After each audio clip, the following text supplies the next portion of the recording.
Chinois ne veulent pas s'étendre, ils ne veulent pas faire de prosélytisme, ils veulent rester chez eux. On voit à quel point ils se sont trompés.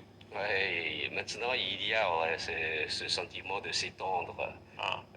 Non, c'est pas s'étendre, c'est se détendre ou bien s'allonger. Hein. Hein. Mais s'étendre, je comprends, c'est expansion, n'est-ce pas? Oui, mais c'est pas l'expansion, je pense. Économique en tout cas, pour l'instant. C'est pas l'expansion. Je pense que la Chine a la liberté d'aller n'importe où dans le monde pour faire la coopération avec les différents pays, n'est-ce pas?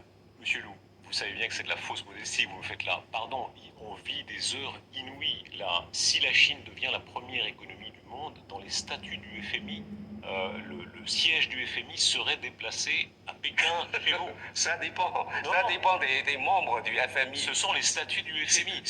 Madame Lagarde devrait venir à Pékin. C'est pas nécessaire, je pense. Non, ce sont dans les statuts du FMI. Ce serait un choc. Alors, si c'est ça, tant mieux. Voilà. Ce serait un choc pour nous occidentaux inouï. Pour les Américains, c'est impensable. Jamais ils n'accepteront ça. Pas la peine de vous en faire, d'avoir cette peur-là. Je vous ai dit tout à l'heure, la Chine reste toujours un contributeur au développement économique mondial. C'est ce que vous nous dites, ne vous en faites pas. Vous savez que beaucoup de voix ici en Occident s'en font beaucoup. Ce sont les propos de Joe Biden aujourd'hui même dans sa visite en Arabie Saoudite en disant on ne laissera pas la place aux Chinois.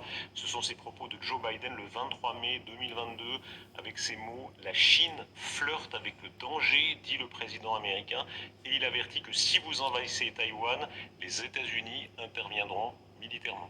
La Chine a déjà réaffirmé à maintes reprises notre position sur le problème de Taïwan. Taïwan fait partie du territoire fait partie intégrante du territoire chinois. Notre mission de cette génération, c'est de réunir la patrie.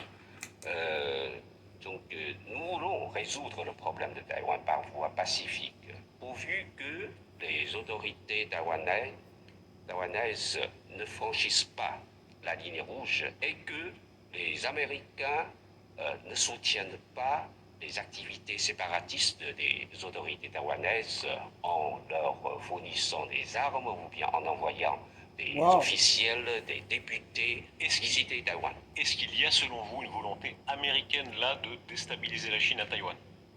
Il y a